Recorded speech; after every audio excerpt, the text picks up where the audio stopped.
lovelies, it's Imogen. I thought we'd have a little sit down with a brew and have a little chat. So I'm thinking that it's crazy in August, September that we're even considering planners for 2025. Honestly, I feel like I don't know what happened to 2020. Like, I don't know where the last 4 years have gone, let alone planning for 2025. But I had to think um, what I wanted to do in planners because the last 5 years hasn't really worked out very well for me. I started out as a planner girl in 2016 and I was absolutely in love with the file of facts. I instantly was like, planner piece, totally happy. This is me. This is what I want to do. And then they changed the print to be blue. And I hated that because it wasn't black and white and I could do what I wanted. It was now black, white, and blue. And there was something about it and it really put me off. So in the early days, I was using a file of facts in a personal size. And initially, I had it as it had the week on 2 pages. And I decorate it and I did a mixture of tracking my pain, anxiety, fatigue, that kind of stuff. And then I'd also use it for a journal for a little bit. And then there were some plans in there. As a disabled person, I don't really have that many plans. Or as a unwell person, I can't necessarily stick to that many plans. So if I put Monday clean kitchen, it could be Friday. It might be the next Monday. It might be that I delegate that task to somebody else because I'm just not well enough.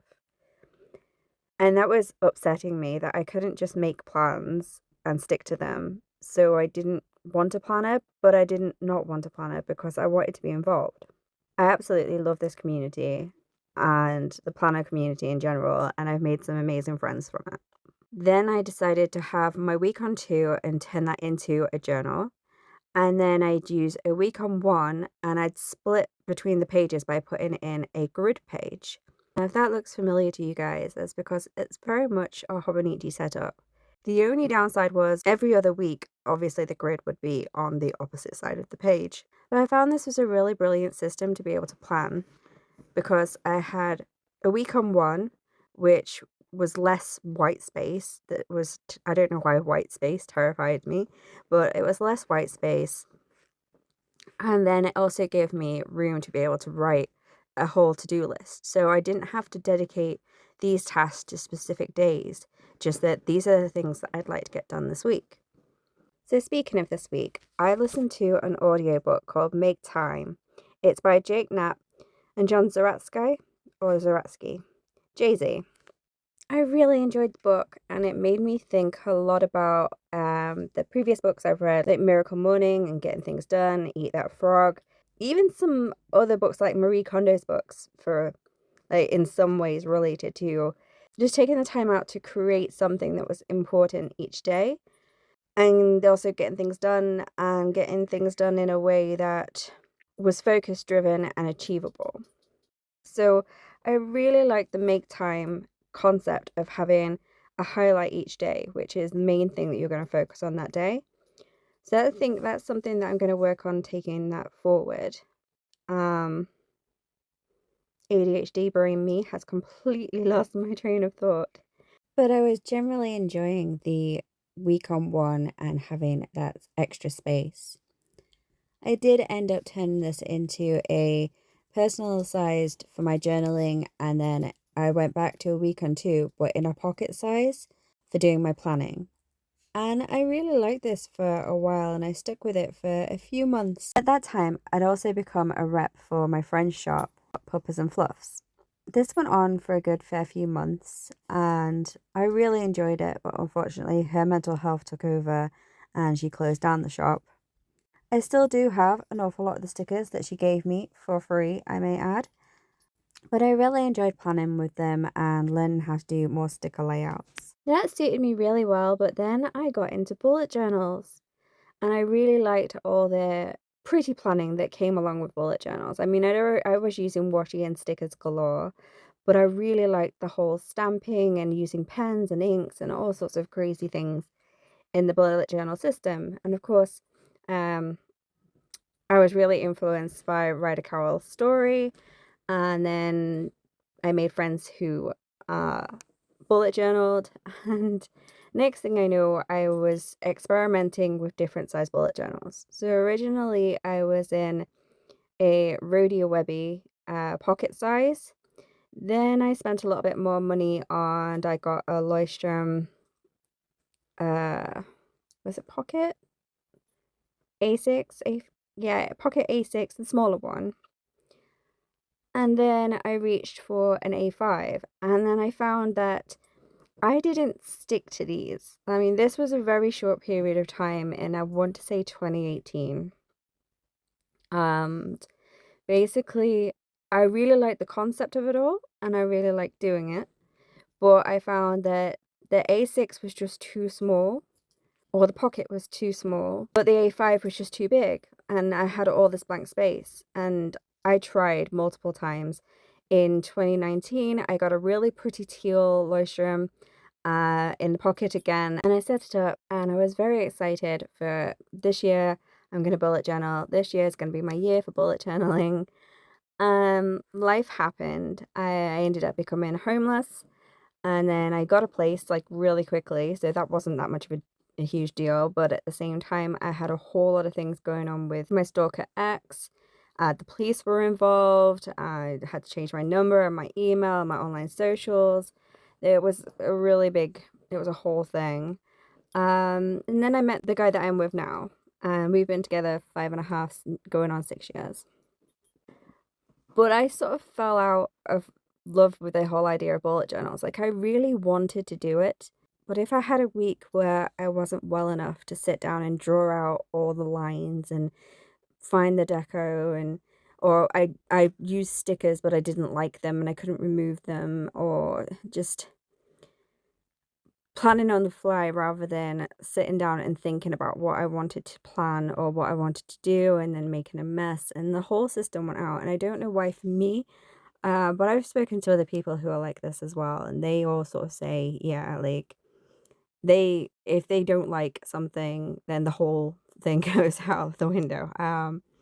I used to be a member of Slimming World here in the UK, which is a weight losing club, or weight gaining if you were me. I didn't do well on it at all. But one of the things that I took away from that was the main guy said, like, if you have a bad day, that doesn't mean you have to have a bad week. And if you think of it, like, if you have a bouquet of flowers and one of the flowers' heads falls off, you don't throw the whole thing away just because one flower is ruined. You would deal with the one flower, you'd either leave it there and just accept that it's headless, or you would pluck that particular one out and still enjoy the rest. And I thought that was a very interesting way to look at things. And I've used that going forward with things. If I have like one bad day, it doesn't mean the week is ruined. If I have one bad hour, it doesn't mean the day is ruined. If I have one bad spread, it doesn't mean the planner is ruined. But that is one that I'm really, really struggling with. I have started and set up probably 6 or 7 bullet journals, and I don't think I've stayed in a bullet journal consistently for more than maybe 3 months. 3 months absolute tops. And during that, a lot of it would be backdating or throwing something together that I didn't even like just for the sake of having it. But one thing that I did notice throughout my time of setting up bullet journals would be typically I gravitated to drawing a week on one page on the left hand page and having a plain grid to add my to-dos or my notes or trackers or anything like that, which again is very much the Hobonichi Weeks setup. Over the last few years, I have tried a few different layouts, not just necessarily that one, but that's the one that I seem to enjoy and gravitate to and feel like I can utilize. It seems friendly, it seems familiar, it seems easy, and I just kind of really like the layout and the setup of that. I also tried different planners. I tried the Goth Planner by Kirsty, who's simply spooky and simply gothic on social media. And I liked it, but there was way too much white space. Being an A5 planner, it was just too big. I understand that she designed it that way for people with bigger handwriting, but the whole thing's too big. And then because it's pre-themed, like every month is a different image, I felt like I had to decorate belonging to that and not decorate how I wanted to. So, for example, January was ghost themed, so I had to do ghosts in January. And it felt very much like I couldn't do some other theme because there was ghosts all over the border. It wasn't bad. It was just I wish it was kind of just black and white, or with it somehow with options to be able to customize it myself. I don't know. Anyway, I didn't stay in there very long. I made it maybe 3 months. I think I got to the end of March. And I just fell out of love. It was difficult. It wasn't enjoyable. It wasn't what I wanted from a planner. I took some time out and I moved on to a Clever Fox, which was I actually got the pocket one. I got a pretty tealish coloured Clever Fox. And I really liked that it had, again, the week on one page on the left hand side. But on the right hand side, it had this tracker at the top, which wasn't unfamiliar to me because that was the kind of thing that I was doing in my bullet journals. And then it had like this notes section, which was fine. And then it had this dot grid bullet journal type section at the bottom.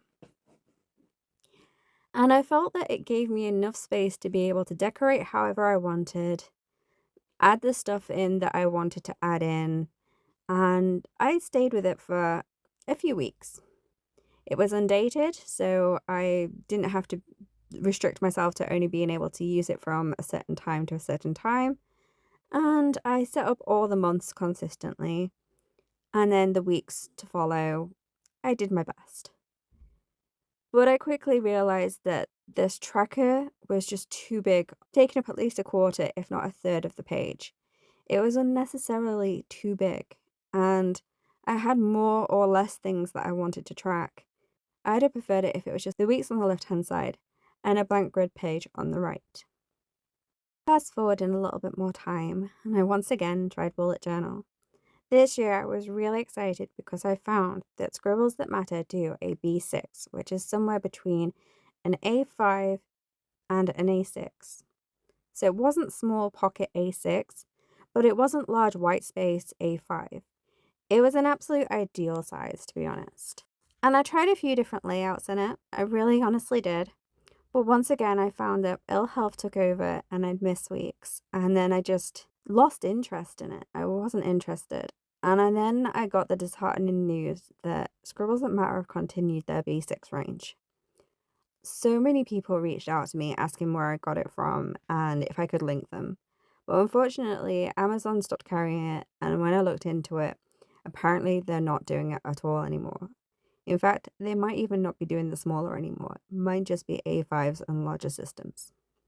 Honestly, I am a little bit upset, but at the same time, bullet journals just don't work for me. And that's a hard conclusion to come to after all of the ones that I've set up and all of the time and all the pretty pictures that I've saved and all the amazing people that I follow and the people who do it and enjoy it, I'm not at all knocking it. It's just not a system for me.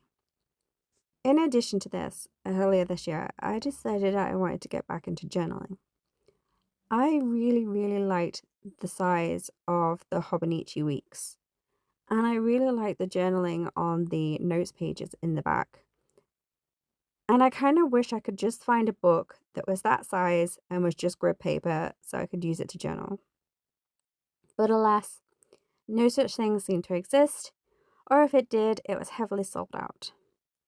I did consider getting a Hobonichi Weeks Mega just so I could journal in it and ignore the front pages, but then I looked at the price and I thought this is too much money for something that I may or may not do.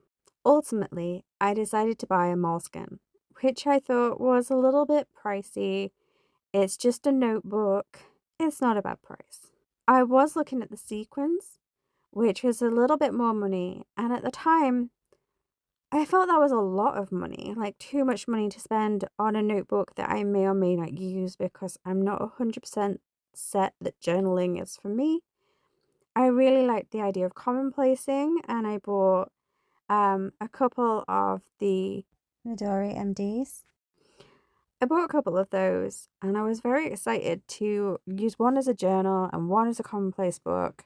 And they're still in their wrapping in the kitchen, and it's been like 6 months. Like, I have not used them at all. But I have all these ideas.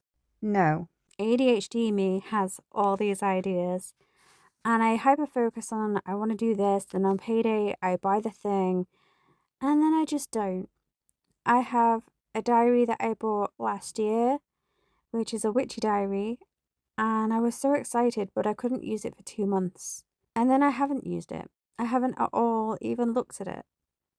I can't really, in all honesty, tell you where it is. I think it's in my art studio, but genuinely, it could be in amongst a whole bunch of stuff because I'm moving between my bedroom, the garage, the kitchen, my studio.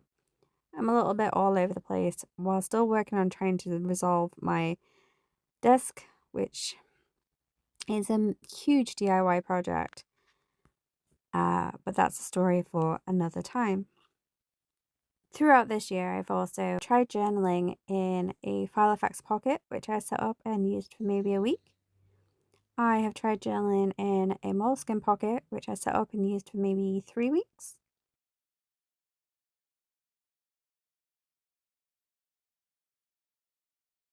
I have tried journaling in A5 notebooks, which I haven't really, I didn't like the color of the paper, so it just never really took off. And ultimately, I just kind of found myself really lost, and I wasn't using a traditional planner or journal of any kind. I was making notes on my phone if I needed to make notes, and then I had the calendar on my phone, which I used anyway alongside a paper planner. But I missed it, and I missed the community, and I didn't feel like myself. And this was kind of a bit of a struggle. So I decided, what is it that I actually want? And what is it that I actually use? And what is it that I actually do? Then I got some really horrible news from my doctor. I decided that I wanted to change my life. I didn't want to be this disabled person stuck at home, unwell, unable to do the things that I wanted to do, and just generally being in bed feeling sorry for myself.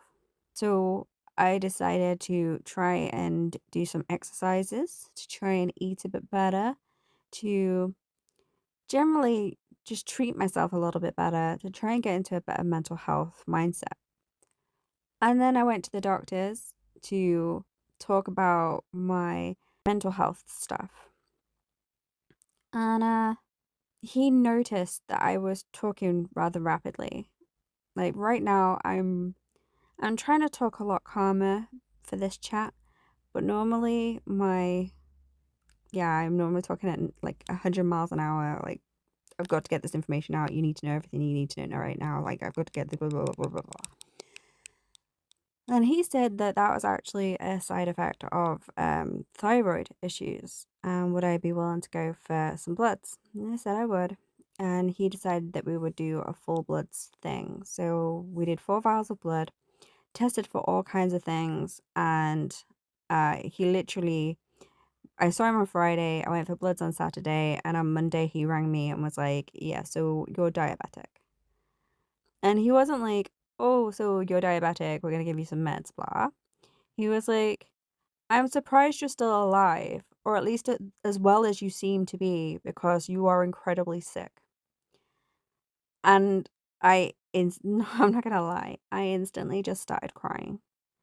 I didn't know how to handle this. And he said that basically, diabetic in the UK, 40 is borderline, 45 is diabetic, and that I was a 94. He said that I was diabetic type 2, and basically we did some more tests and we confirmed that I am diabetic type 2 with hypoglycemia, and that really changed a lot of things for me. I was like, okay, this is I was thinking about getting back into planners. This is important. This is a really big deal. I need to be tracking things. So I've got a blood monitor, which I don't have to do every day, but it's helpful to write it down. I am using my Fitness Pal app to track my calories because I'm trying to eat within a deficit. I'm trying to cut out sugar and carbs because carbs turn to sugar in your system. And for diabetics, that's sugar and carbs are two things that diabetic people shouldn't be having, or at least shouldn't be having in any kind of large quantities.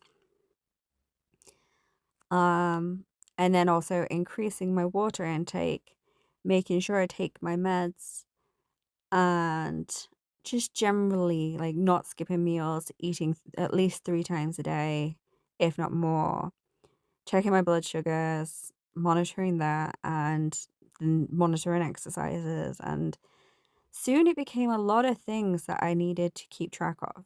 And while I have a few apps on my phone that's really useful, it's also really useful to have that written down. So I got a notebook that wasn't what I thought it was going to be, but it's worked out pretty well for what I'm having to do with tracking my health stuff. And then I thought it'd be really good to have just a general planner where I can track some stuff, plan some stuff, and then, yeah. So I reached out and I thought, do you know what? I'm going to get a Hobonichi Weeks. And then I saw that they were about £36, somewhere around about that on Amazon. But we only have about 3 months, 4 months at tops, being that it was like mid-August at the time. And I was like, I'm not prepared to pay that amount of money for something that I can only use for a couple of months. It just seems silly. So I went onto AliExpress to see if I could find some kind of dupe or knockoff or similar style diary, week on one side, grids, or something on the other side. Yeah, I wasn't entirely sure, but I stumbled upon the paper ideas, which feels to me very much like a Hobonichi Weeks. It's around about the same size. It's a little bit taller and a little bit thicker.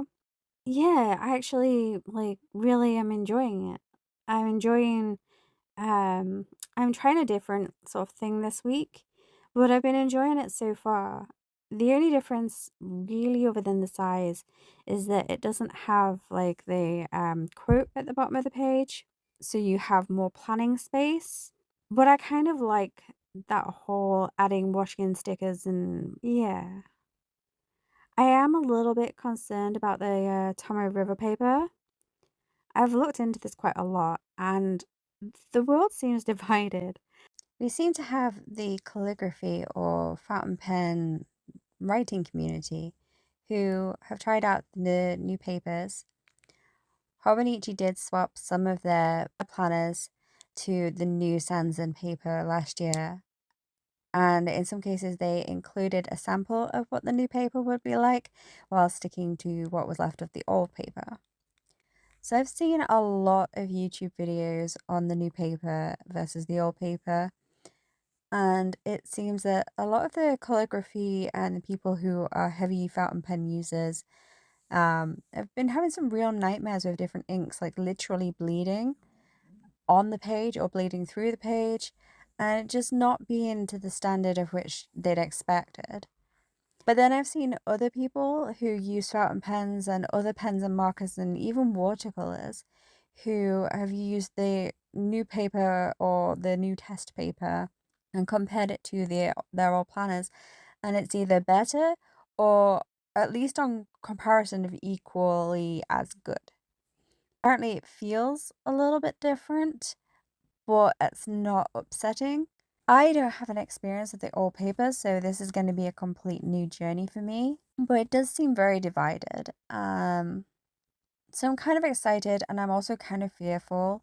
I really don't mind the whole ghosting or shadowing in books. That's not a problem to me.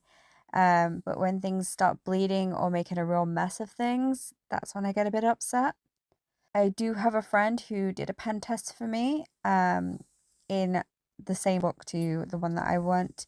And I'm very impressed with a lot of the pens because a lot of those pens are the pens that I would be using. And I'm quite excited to get my own book and do a pen test and just really see for myself what's what. But it is a little bit of an anxiety. So I'm thinking I really am liking this sort of system. I'm definitely liking this layout as it's one that I always seem to gravitate to.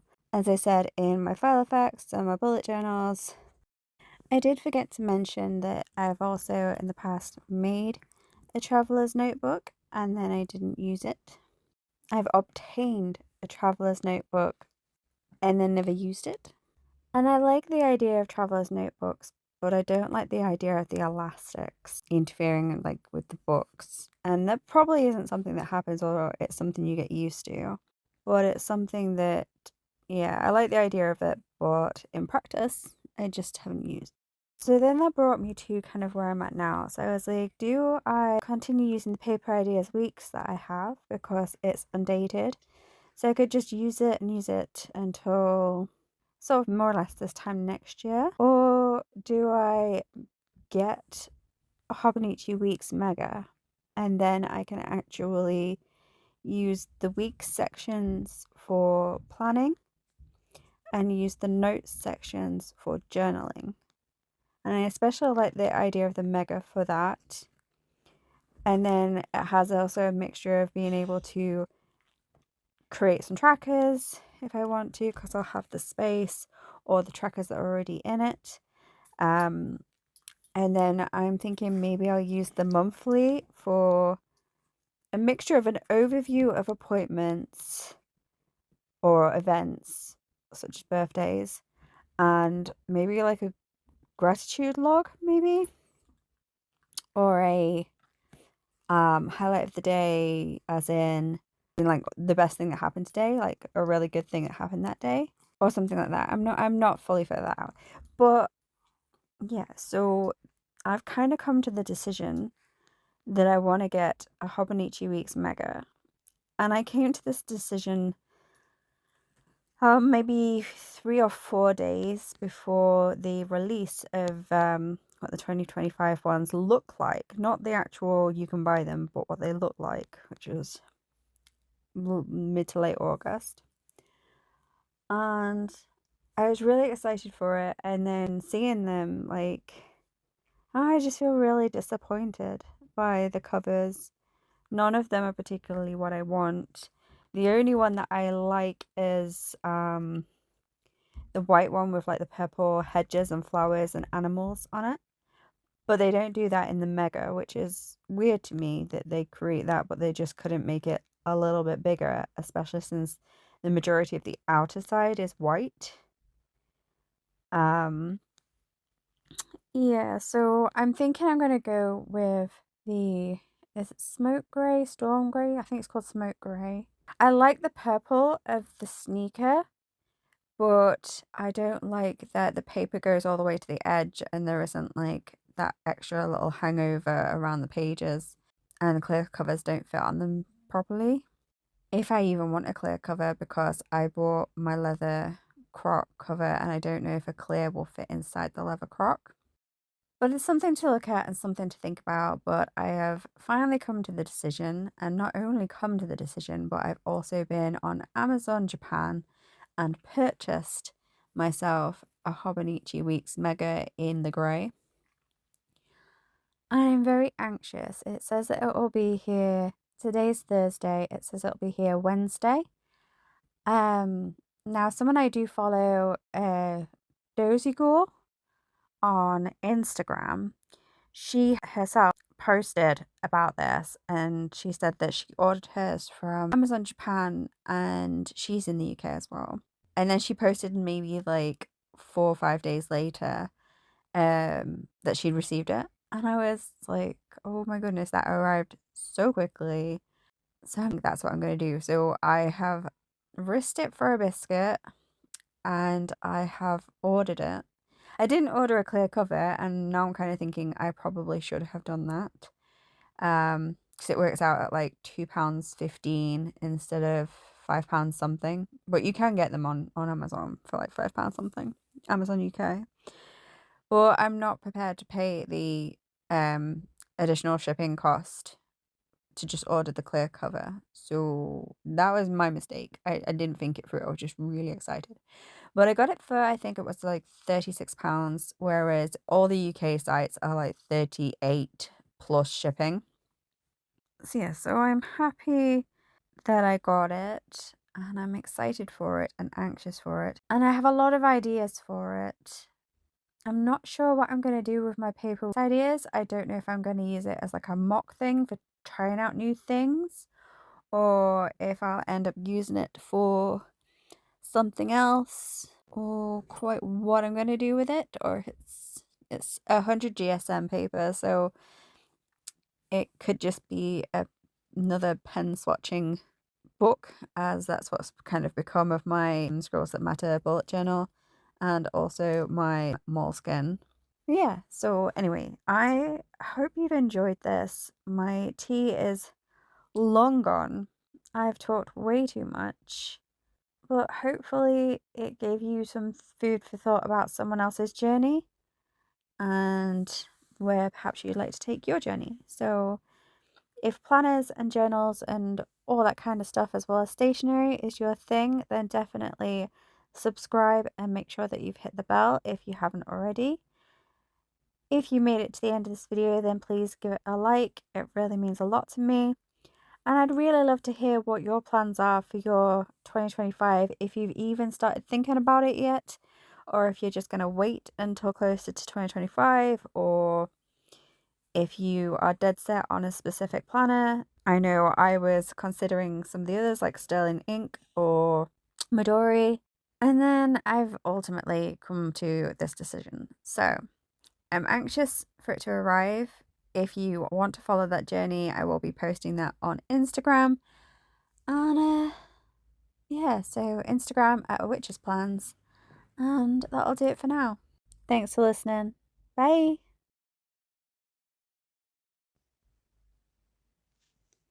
As if you're still here. Don't you have anything better to do? Like go and watch one of my other videos?